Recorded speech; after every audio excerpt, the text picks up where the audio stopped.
Is being recorded. Hello everyone, Juxtaposition here. Today's video will be entitled Masonic 4th of July. That's right, Masonic. And by Masonic, I mean Swiss Bank Authority Hunger Game Bank Holiday. The banks will be closed on the 4th of July. Oh, yes, they will. It's Saturday.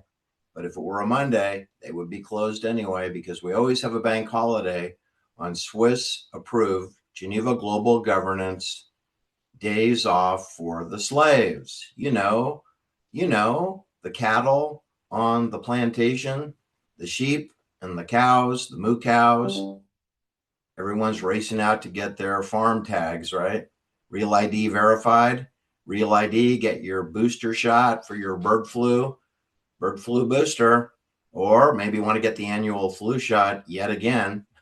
Can never have enough Morgellons in your body. You can never have enough aluminum chalk and polymers and magnesium, titanium, and arsenic poison, aluminum toxicity in your body to give off a strong signal to the HAL 9000 of the cloud, which is basically a node on the network of computers. And we have humans tethered to the cloud 24/7. Humans are tethered to the cloud 24/7, just like your mobile phone, just like your wireless router in your living room, just like the smart meter outside your house, just like your neighbor's Ring camera, just like your LED streetlights. They're tethered to the cloud 24/7 also, day and night. All right. Anyway, the 4th of July is special tomorrow. Today is July 3rd. Tomorrow is July 4th. And of course, it's exciting because it's the 250th birthday of the colony that people cluelessly confuse with the United States of America, independent, sovereign. Well, the United States hasn't been sovereign for decades. We're bankrupt. We're insolvent. We're insolvent. Legally, we're bankrupt, but we haven't been declared bankrupt by a magistrate, nor will we ever, nor will our dollar ever be completely terminated, but it will be inflated into oblivion.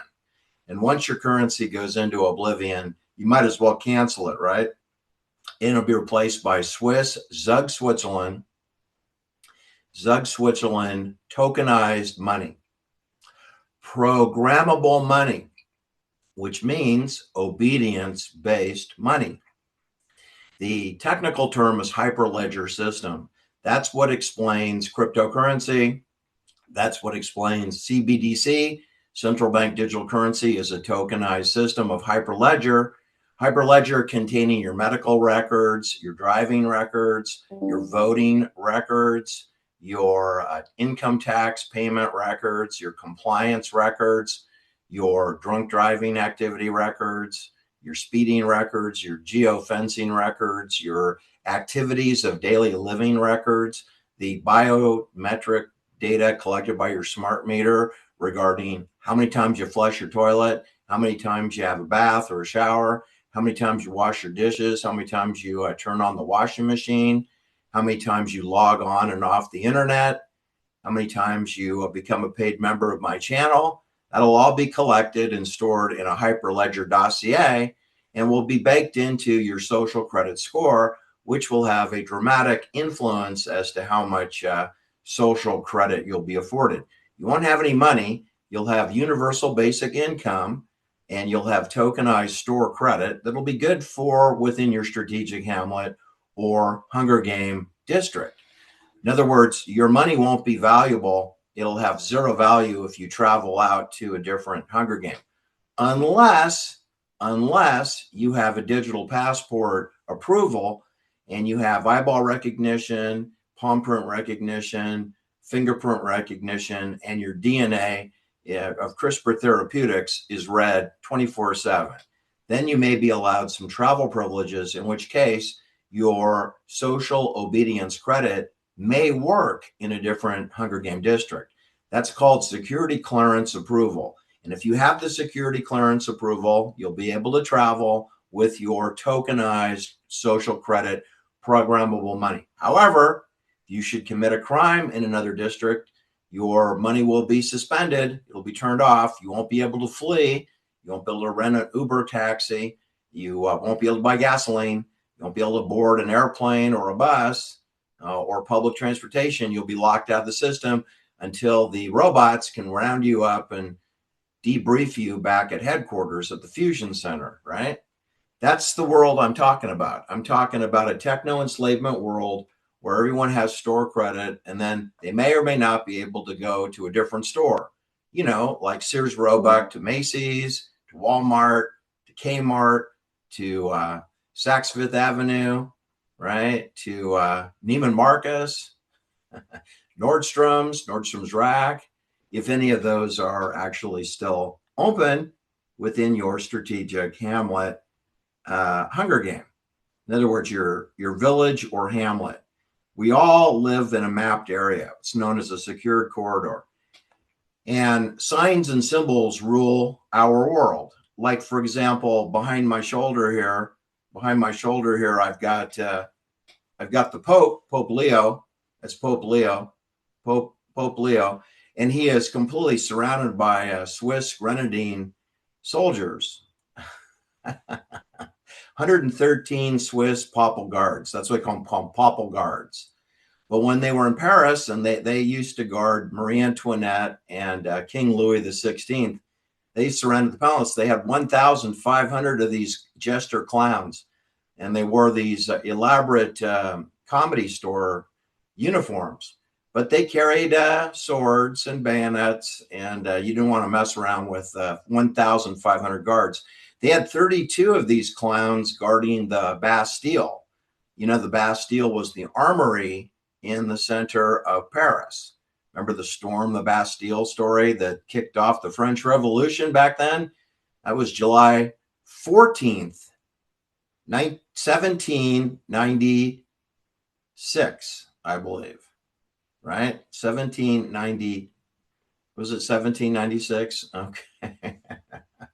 It was after the American Revolution. Remember, that was 1776. And we celebrated on July 4th. And we're going to celebrate it tomorrow in Barcelona, Spain, where the Tour de France will begin a 22 racing event, Grand Tour of France. We're going to spend the first 3 days in Spain, however, beginning in Barcelona with a triple T, a time trial for team time trial, triple T. What you should know is that we're going to celebrate the American Revolution Saturday, July 4th, and then we're going to celebrate the French Revolution on July 14th in the height of dizzy summer. And it's supposed to be a heat wave. Remember the heat dome? We have a heat dome now, just like we have atmospheric rivers. We used to have rain and hail and snow, and now we have atmospheric rivers. And we used to have heat waves, but now we have heat domes, like the Golden Dome atop the Jeffrey Epstein temple there at Little St. James Island. He had a golden dome. Yes, and there's a golden dome of heat over Paris, France today. And some parts of the United States is a heat wave. All right, so anyway, tomorrow, Saturday, July 4th, is today to pledge your allegiance to Switzerland. Your allegiance is the relationship between a slave and the slave owner. And Geneva Global Governance owns you. They own your birth certificate and your death certificate. They own you. You are an asset. You are just a cow on the plantation, on the ranch, on the Swiss ranch.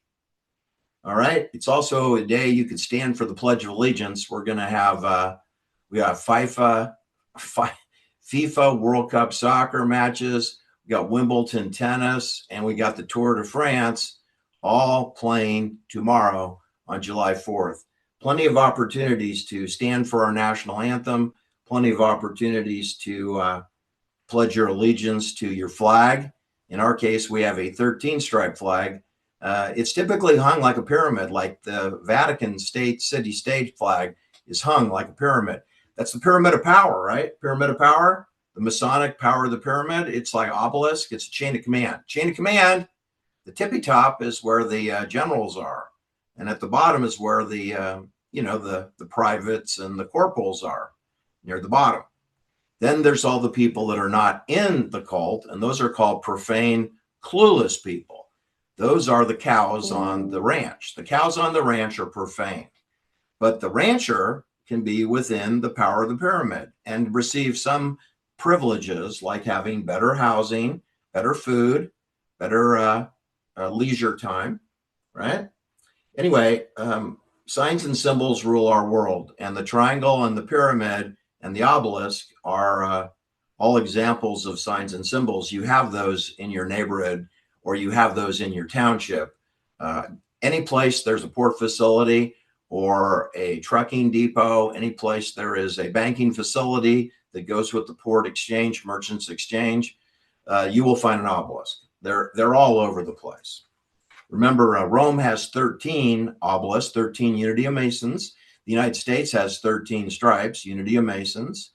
We typically fold the flag 13 folds and then hand it to the widow of a dead NATO soldier. That's the presentation of the American flag, 13 folds, 13 stripes with 50 stars. And the stars are pentagram stars, which are 5-pointed stars. That stands for the 5 senses of the slave on the reservation.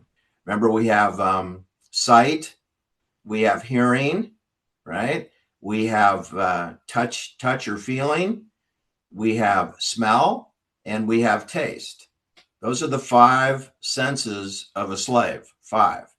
There are 5. And there are 5 points of a pentagon star.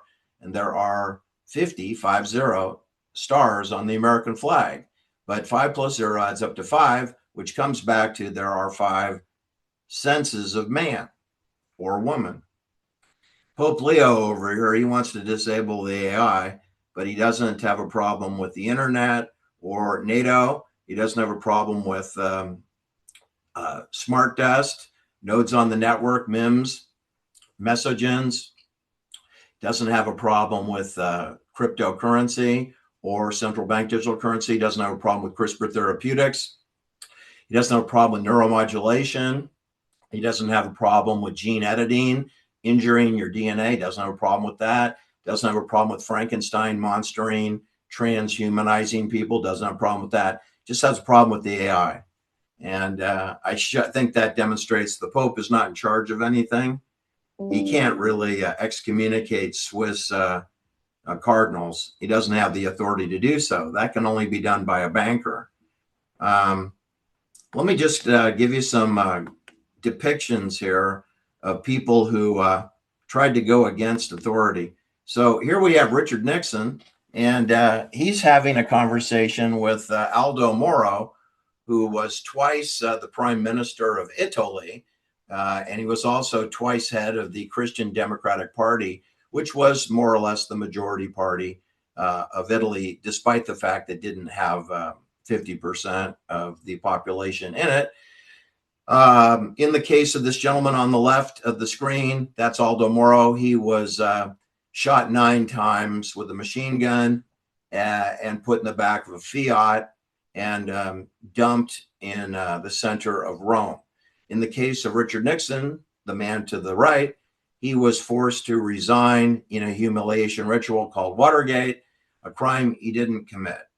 So these 2 gentlemen ended up in the same place, which is out of a job, except one was murdered and the other was allowed to live out his life in San Clemente. Here's a picture again of Aldo Moro, who is now on the right side of the screen, and he is shaking hands, but not looking in the eye, of Robert Francis Kennedy here to the left. You do know that Robert Francis Kennedy was shot in the head below his right ear, nuzzled with a .22 caliber pistol pressed up against his skull, with the gunpowder splatter all behind his right ear. So he was killed by 1 shot to the head. He was shot 2 other times, but the fatal shot was to his head. In the case of Aldo Moro, he was shot 9 times to the front of his chest and head while he was boxed into the back of a Fiat station wagon. And we have Michele Sedona here. He was arrested, put into a women's prison, and then handed a cyanide-laced cup of cappuccino, whereupon he vomited, went into a coma, and died a few days later again, murdered in a women's prison. This is the man who took his job, Roberto Calfi. He was garroted by the neck in West London, and near the banks of the River Thames. And he was then suspended by a rope with a bowline knot underneath the Blackfriar Bridge. And you know, the Blackfriars, they're a Masonic order. They're one of the organizations that rules your world, that decides who lives and who dies and who farms and who gets clean water and who gets cancer. Propaganda Due. This gentleman is a member of Propaganda Due. Okay. And it's a Masonic order. And Propaganda Due members refer to themselves as Blackfriars. So isn't it ironic that Roberto Calfi, who was a Blackfriar, was murdered, garroted, and displayed underneath a Blackfriar Bridge, which leads to the Masonic order in North London. The other is on the north side of that bridge is the Masonic Scottish Rites Temple. All right. So you have a situation here where these clowns in the circus get murdered. And here's who guards them. This is the Praetorian Guard. These are the Swiss Grenadiers. We call them Papal Guards at the Vatican. Here's another photograph of their military training at the Vatican. This is outside their barracks at the Vatican, Vatican City State. I can assure you that William Colby knew all about this. He was a Gladio station chief for the CIA, the State Department, and NATO forces in Rome. And he entertained many cardinals who were serving in the Vatican City State. None of them are in this particular picture. This is the Pope and his papal guardians, meaning he's in a gilded cage. He lives in a prison. That's pretty much the way it goes down. All right, so let me come back here and continue on with my video. Now you know that the Pope is basically a prisoner, just like you and I are prisoners. We're prisoners like the Pope. Now, while we don't have Swiss Grenadiers guarding us like Marie Antoinette and Louis XVI did, we do have the AI assistants. We have ring cameras. We have smart meters. And we have digital babysitters. We have digital babysitters watching over us in the way that the Pope has Praetorian guards, you know, guarding him up until the time of his death or murder, whichever comes first. So you should know that the Swiss guarded the weapons in the armory at the Bastille prison, the Bastille Armory in center of Paris, had 32 Swiss guards. Now they had 82 French retired National Guards. So they had a grand total of 114 personnel at that armory. And 82 of them were French, which includes the governor. That's what you call the warden of the prison. There were 7 prisoners. I didn't count those. You know, Marquis de Sade was one of the prisoners at the Bastille, but that's for another video. So anyway, signs and symbols, if you're an American citizen, are pledging your allegiance. You're actually pledging to Geneva, Switzerland, global governance, or standing when you go to a sporting event, you stand for the national anthem. That's an obedience ritual. If you vote for Trump or Biden or Kamala Harris or Libertarian or none of the above, if you vote in any way, shape, or form, you're pledging your allegiance to Switzerland. In other words, your obedience. Your obedience. Doesn't matter who wins. The election's fixed, so don't worry about your vote. Vote doesn't count. Only the act of voting counts. The voting doesn't count. The act of voting counts. Got me? Jury duty. If you report to jury duty, you're a good citizen within your Hunger Game. Okay? If you have a barbecue, drink beer, and watch sporting events on the 4th of July, you're a good American. It means you're not picking up a bayonet and going after a private banker who's funding the smart test and the deployment of the 7G technology.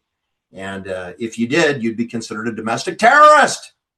All right. If you support watching the World Series of Baseball on television, if you have a Super Bowl party or attend a Super Bowl party, or you bet or gamble on baseball or sports or the Super Bowl, if you watch the Tour de France, if you watch Wimbledon tennis, if you watch FIFA World Cup soccer, you are in fact pacified and controlled in your Hunger Game district, because as long as you're watching Tour de France, and as long as you're watching the British Open or the US Open golf, then you're not disassembling the 7G network of smart meters and electric charging stations, electric cars, LED lights, and arresting every person who leaves in a municipal airport, arresting them and putting them in prison. Anyone who's associated with an executive airport, anyone who flies a pilot or a stewardess,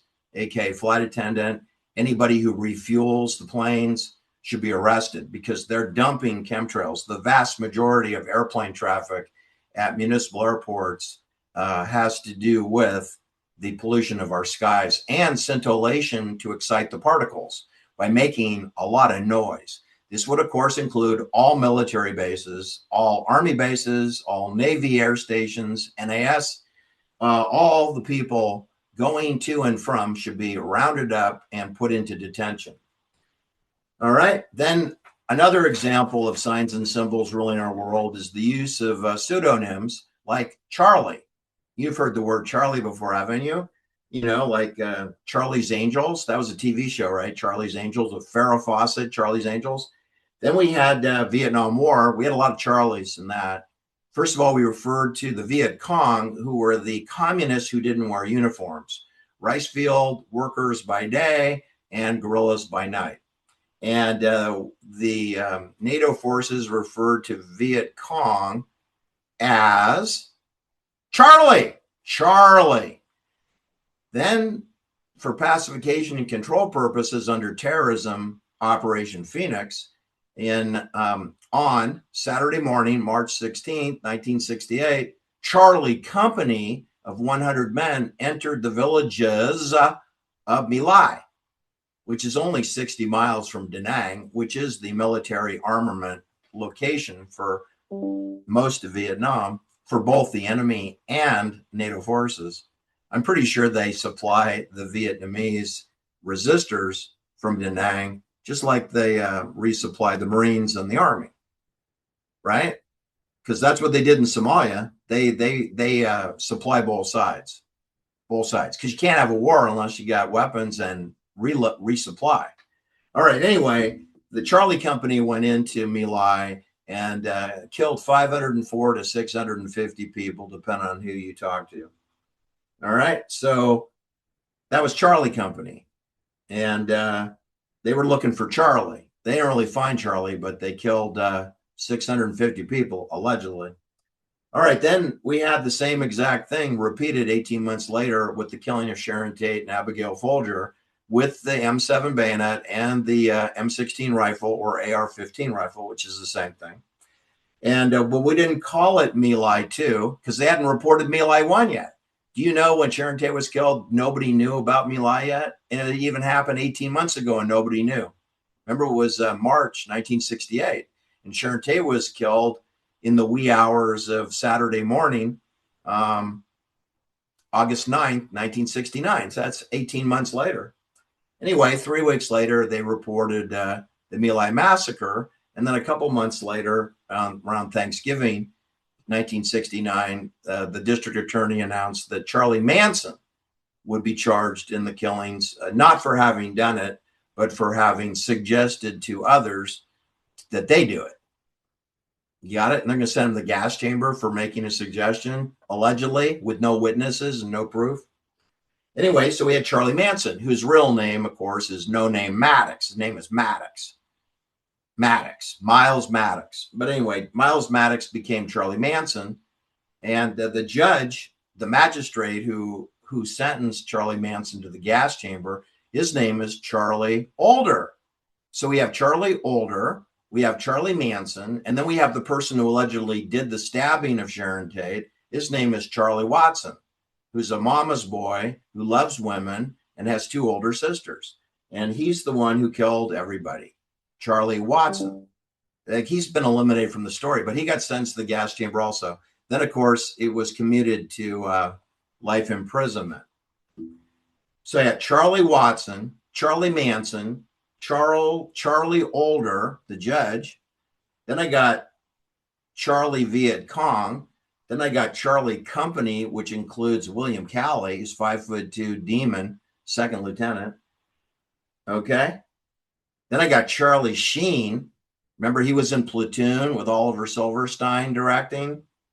Charlie Sheen is a good friend of Heidi Fleiss, the daughter of a dentist, and used her prostitutes. Charlie Sheen. He snorted a lot of cocaine. Charlie Sheen, the son of Martin Sheen.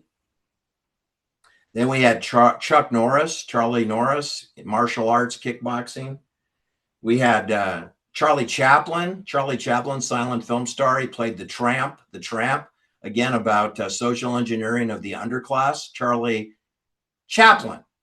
Then we had Charles Dickens. Remember Charles Dickens? He's another Charlie. He talked to us about anthropology and eugenics. His themes of his novels, Charles Dickens' novels involve poverty and the plight and social injustice of the poor. The social injustice and the plight of the poor. That's Charlie Dickens, right? Right. Other examples are fake book authors, people like Tom O'Neill, who wrote the book Chaos, a complete mendacity having to do with the Sharon Tate murder. He doesn't even discuss the murder. He doesn't discuss Lena LaBianca or Leno's older sisters. He has two older sisters, or the two brother-in-laws who were participating in the businesses along with Leno and would have replaced him upon his death. He doesn't mention that Lena LaBianca actually lived in the Walt Disney Mansion at 4053 Woking Way under the Hollywood sign, which is a major misstatement of concealment. But that makes Tom O'Neill really no different than Oliver Silverstein or Sean Silverstein or Ed Sanders or Lawrence Schiller or Glenn Greenwald or Whitney Webb or Dave McGowan, because every one of those people leaves out material facts and circumstances in the subject to topics they bring up, just like William F. Buckley did. And look at anybody who appears on a talk show with Oliver Stone, like Joe Rogan, for example, or William F. Buckley, for another example. You know, people like Noam Chomsky, Robert Vaughn of Man from U.N.C.L.E., Huey Newton of the Black Panthers, Bobby Seale of the Black Panthers. Who else we got here? It's obviously a long list. The only guests who ever appear on any of these talk shows are COINTELPRO counterintelligence spooks for the CIA or NATO intelligence forces. In other words, it's CIA and CIA. Another example is Anthony Napolitano on a show with Jeffrey Sachs of Harvard, on another show with Gerald Calente. Those are all COINTELPRO CIA operatives. Gerald Calente's show,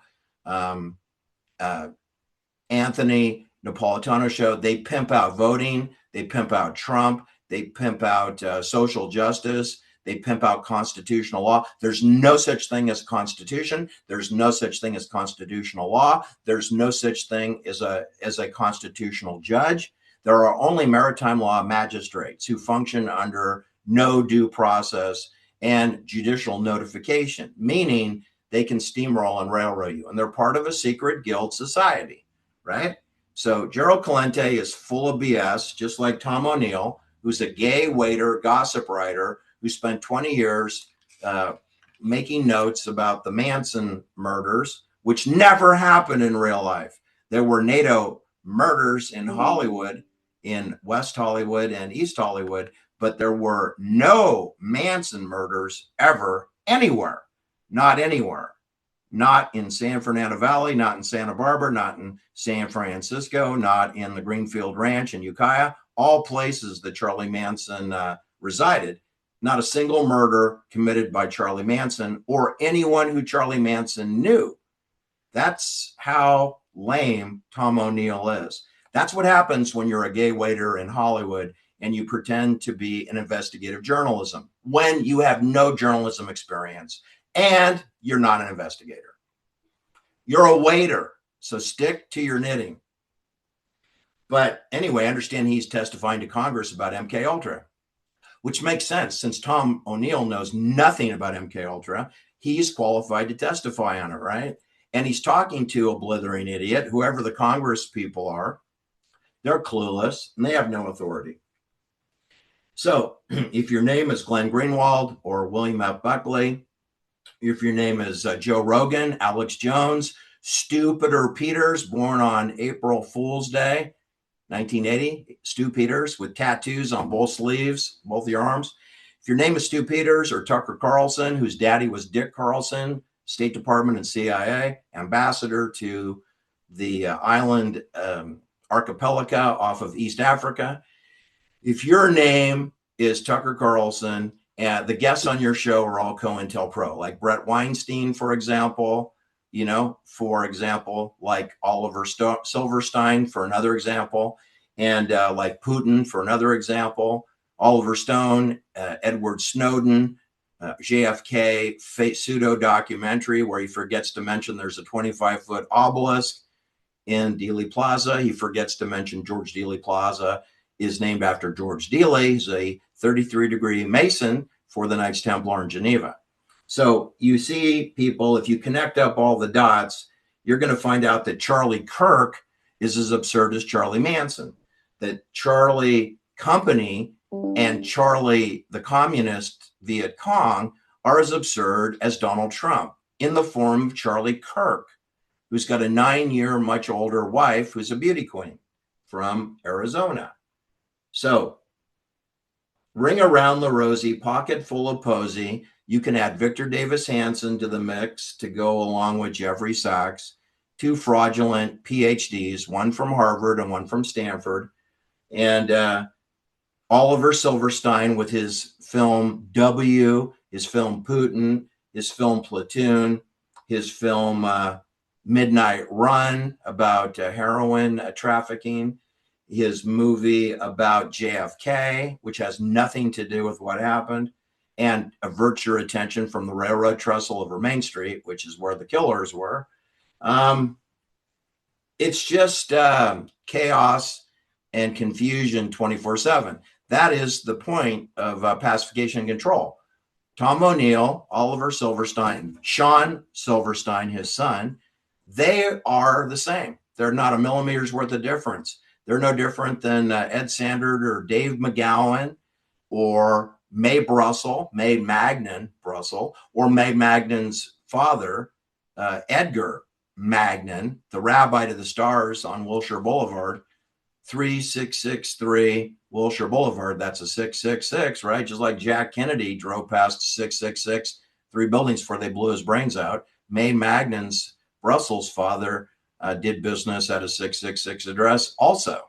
So the rabbi to the stars of Hollywood, he's COINTELPRO. His daughter's COINTELPRO. You see a pattern here? And they all are. Rob Reiner, Randy Newman, Arnold Screw Your Freedom Schwarzenegger, Jesse the Steroid Body Ventura, Ronald Reagan. Okay, they are all COINTELPRO circus clown operatives. That's what we're going to celebrate tomorrow on July 4th. We're not going to celebrate America's independence because we're totally dependent on Swiss banking to purchase our treasury bonds, which no one will buy. Our useless, unrepayable treasury bonds can only be purchased by Switzerland. Now, they may use their cohorts, BlackRock, Blackstone, UBS, Union Bank of Switzerland. They can use Credit Suisse, First Boston. They can use Bank of America, Merrill Lynch. But when you say those things, you realize you're talking about Switzerland. BlackRock, Blackstone, Merrill Lynch, Bank of America, UBS, Chase, JP Morgan, it's all Switzerland. It all goes back to Basel, Switzerland, and Zurich. And Basel is where the Bank for International Settlements are. And that's all these wire transfers get accounted for in Basel, Switzerland. If you're talking about crypto and cryptocurrency, now you're at Zug, which is 20 miles south of Zurich, Zug, near Liechtenstein, outside of Davos. You might have heard of Davos. Anyway, that's who runs our Hunger Games. That's who runs the world. The world is Hunger Games. There's no communist China. There are no communists. There's no socialists. There's no Marxists. There's no left. There's no right. There's no peoples. There's no organized religion. There's only Swiss bankers, and they're fascist. They're fascist, and they take the form of the Vatican and the Bank of Vatican, and they take the form of the LDS Mormon Church, and they take the form of the Church of Scientology, and they take the form of the People's Temple with Jim Jones, and they take the form of the Metropolitan Opera in New York, and they take the form of the Knights Templar in Geneva and the Knights of Malta in Geneva, and they take the form of the United Nations and the World Economic Forum in Geneva, in the House of Peace and other dwellings. All right? Fascism. That's all there is. Think of Benito Mussolini and you got it. Benito Mussolini is the face of fascism, but that's the face of a Swiss banker who typically is Italian or Sicilian or a Jew on Sand Hill Road, like Joe LaCobe is, or like Eugene Kleiner was, or like Jerome Kohlberg was, or like Henry Roberts and Henry Kravitz and George Roberts are. They're still alive. They're the barbarians at the gate. George Roberts and Henry Kravitz, or Dean Jacobson, or Jim Breyer are all Jew bankers from Sand Hill Road.